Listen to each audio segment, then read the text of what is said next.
peace dinner organized by Grandma Evelyn Carter turns into a shocking exposure moment when she suddenly places printed chat messages on the table. The entire family goes silent as they realize their private group chat has been exposed in real life. The messages clearly show that relatives were secretly betting on Lydia Monroe's divorce, treating her marriage like entertainment and a money game. Panic spreads as everyone understands their words are now visible to the whole family.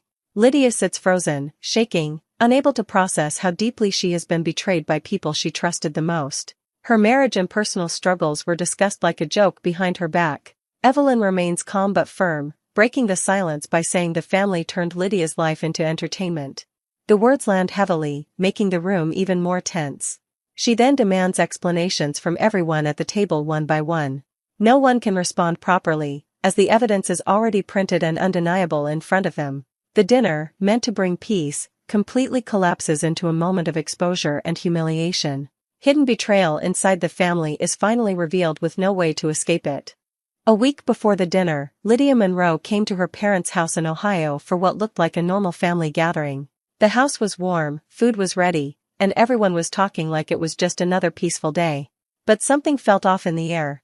People were smiling, yet their words carried hidden judgment.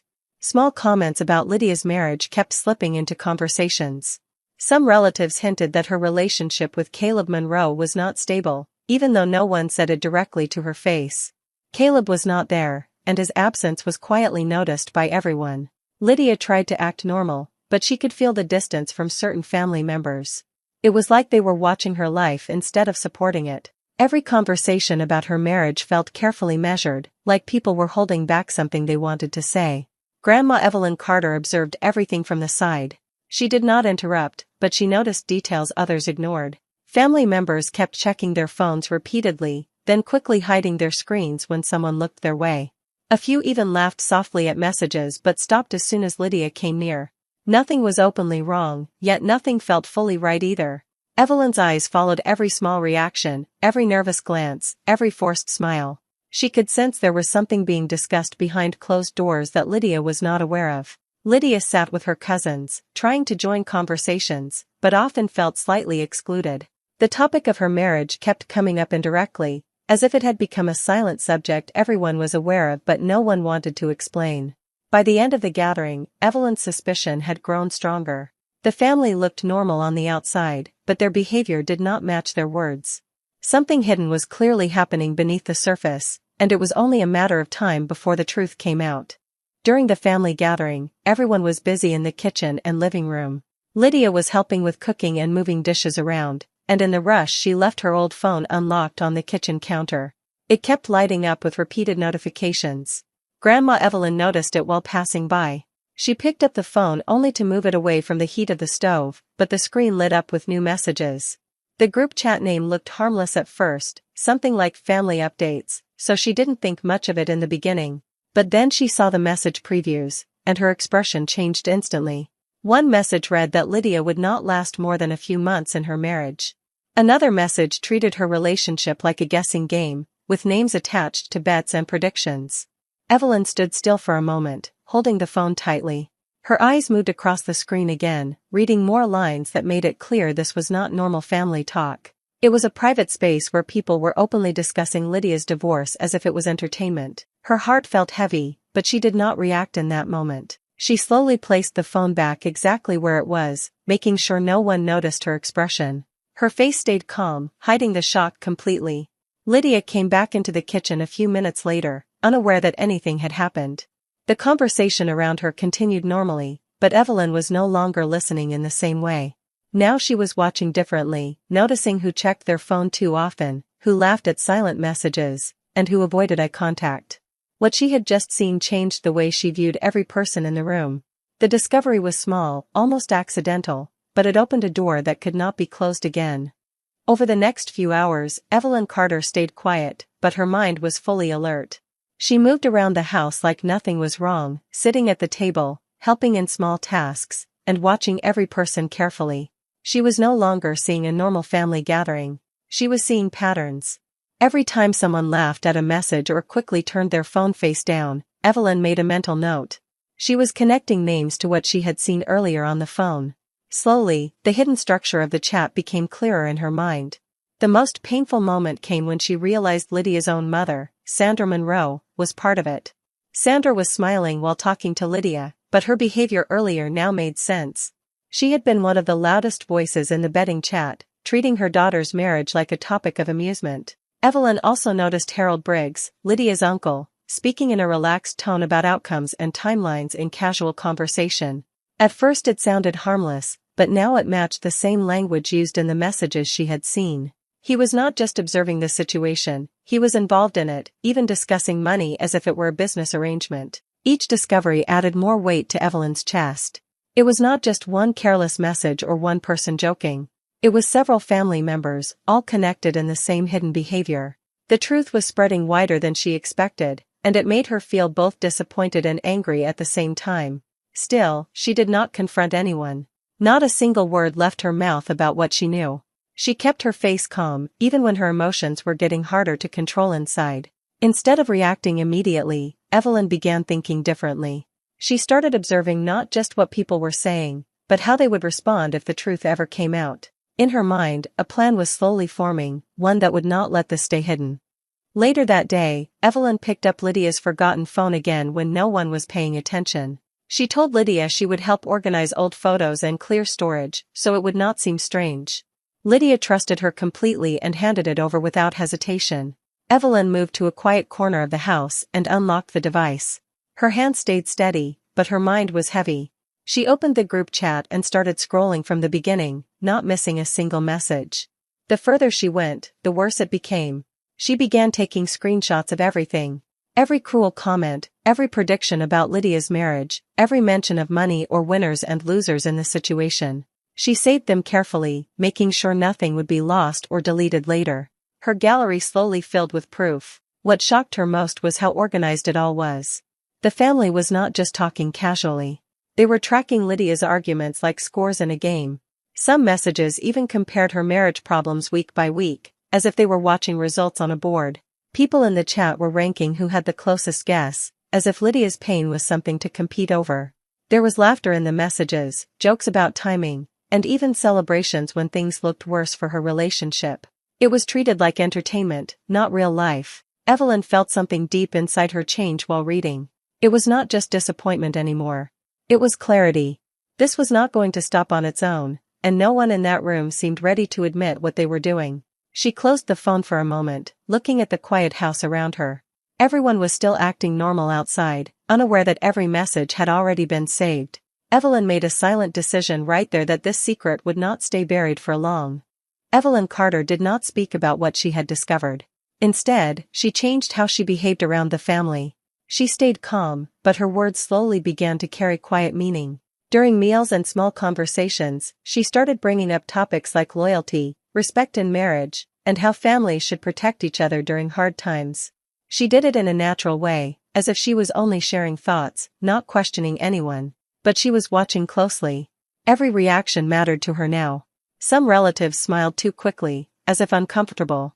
Others avoided eye contact the moment marriage was mentioned. A few tried to change the topic too fast, which only made Evelyn more certain that something was wrong. At one point, she casually said that families should never treat someone's relationship like entertainment. The room went slightly quiet for a second longer than normal. That pause told her more than words ever could. Later, when she mentioned trust, one of Lydia's cousins laughed nervously and said something vague about people overthinking things. Another relative quickly agreed, but their tone felt forced. It was not natural anymore. It felt rehearsed. Evelyn noticed small cracks appearing in their behavior. People who were involved in the secret chat could not fully hide their discomfort when certain topics came up. Even without direct evidence being mentioned, they seemed aware that the truth was closer than they thought. What surprised her most was how many people reacted the same way. It was not just one or two individuals. The reactions were spread across different family members, which confirmed her fear that the problem was not isolated. By the end of these conversations, Evelyn no longer had doubts. The entire circle was connected in some way. Some were deeply involved, others were aware and silent, but none of them were completely innocent. Her emotions shifted quietly. The sadness she felt earlier did not disappear, but it turned into something more focused. She was no longer confused about what was happening.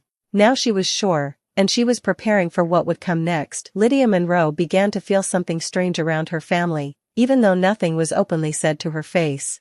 Whenever she mentioned Caleb or her marriage, there would be a quick shift in the mood. Some people would suddenly laugh at something unrelated, while others would go quiet and change the topic too fast. At first, she tried to ignore it.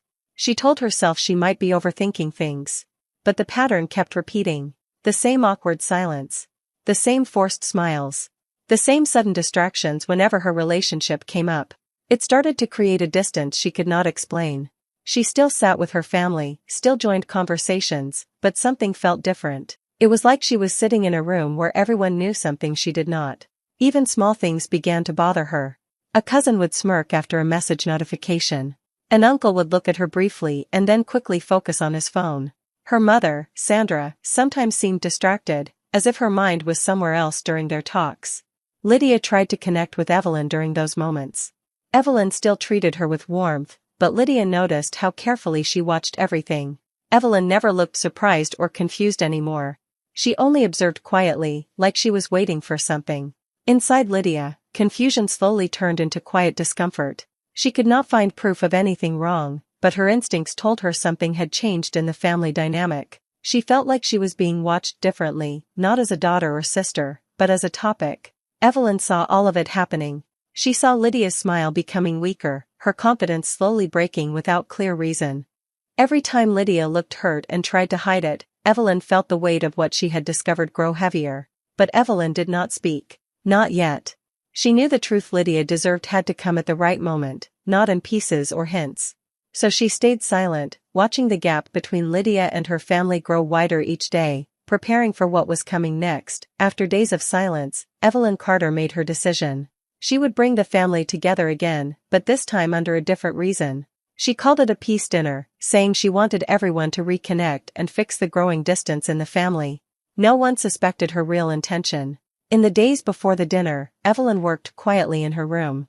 She printed every screenshot she had saved from the group chat. Page after page filled with cruel jokes, predictions, and betting comments about Lydia Monroe's marriage. She did not rush it. She carefully sorted the pages in order, so every message told a clear timeline of what had been happening behind Lydia's back. She also thought about timing. Not just what would be shown, but when it would be shown. Some messages were more painful than others, and she planned to reveal them step by step so the emotional weight would build slowly in the room. Every detail was prepared with control, not emotion. While all this was happening, Lydia believed something different. She thought the dinner was meant to bring the family closer again. She even felt a small hope that things were finally improving. She had no idea that the distance she felt from everyone was about to become something permanent. Evelyn watched Lydia during those days. She saw how she still tried to trust her family, still tried to believe nothing serious was wrong. That trust made Evelyn's decision harder, but it also made it final. She could not allow Lydia to stay in the dark any longer. The house became quiet in a different way as the preparation continued. Evelyn placed the printed pages into a folder and checked them again and again, making sure nothing was missing. Each page represented a piece of hidden truth that no one had been willing to say out loud. By the night before the dinner, everything was ready. The invitations had been sent, the table was set in Evelyn's mind, and the truth was organized like a story waiting to be told. The setup was complete, and the moment of exposure was now only hours away. The evening arrived quietly, but the tension inside the house felt heavy from the start. The family gathered around the long dining table, trying to act normal, thinking this was just another attempt to fix old misunderstandings. Lydia Monroe sat near the center, still believing this was about healing, not confrontation. Evelyn Carter waited until everyone settled. No one noticed the folder beside her chair or the careful calm in her face. When the room finally grew quiet, she stood up slowly and placed the first printed page on the table. Her voice was steady as she began reading the messages aloud. At first, the words sounded harmless, even like jokes. Small comments about Lydia's marriage, casual guesses about arguments, and light teasing. Some people at the table gave nervous smiles, not fully understanding what was happening yet. But then the tone of the messages changed. Evelyn continued reading, and now the words were sharper. Predictions about how long Lydia's marriage would last. Names of relatives placing bets as if it were a game. Discussions about outcomes, timing, and who would be right in the end. The air in the room started to shift. Sandra Monroe suddenly interrupted, saying it was all being misunderstood. Her voice was tense, and she tried to laugh it off, but no one laughed with her. Harold Briggs leaned forward, defending himself, saying things were taken out of context. But Evelyn didn't stop. She placed more pages on the table, one after another, each one more damaging than the last. The calm in the room broke completely. People started speaking over each other, trying to explain, deny, or justify what was being read. Lydia stayed still, her eyes fixed on the papers. As the messages continued, her expression slowly changed. Confusion turned into shock, and then into something deeper. She realized these were not misunderstandings. These were real words from people she trusted. Her marriage, her struggles, even her pain had been turned into entertainment behind her back. The realization hit her hard, and the room felt like it collapsed into silence for a moment. No one knew what to say anymore. As the truth was now fully in front of them, the room stayed silent after Evelyn Carter finished speaking. No one had the courage to respond right away. The air felt heavy, like everything had collapsed in a single moment. The papers still lay scattered across the table, proof that could not be denied anymore. Then Evelyn broke the silence with one final sentence, her voice calm but firm. "You destroyed trust for money." Those words hit harder than anything else said that night. A few family members immediately stood up, unable to sit there any longer. Some left the house without saying a word, their faces full of shame. Others started arguing among themselves, blaming each other for what had been exposed. Sandra Monroe tried to defend herself again, but her voice had lost strength. Harold Briggs was already in a heated argument with another relative, both trying to shift responsibility away from themselves. The unity the family once had was gone in minutes, replaced by confusion and guilt. Lydia Monroe sat in silence for a moment longer, staring at the empty space in front of her. Everything she believed about her family felt different now. Slowly, she stood up. Without looking back at the table, she walked toward the door. Evelyn followed her granddaughter outside. The night air felt colder, but calmer than the room they had just left. Lydia did not speak much, but her eyes showed everything she was feeling: hurt, shock, and exhaustion. Evelyn stayed beside her without saying anything at first. When they reached the car, Evelyn finally spoke. She said she would never apologize for what she did. Not because it was easy, but because it was necessary. She explained that some truths cannot stay hidden, even if they break people in the process. Behind them, the house remained full of noise and broken arguments, but neither of them turned back. They simply left it behind. What remained was not peace, but a painful kind of clarity, one that could no longer be ignored or undone.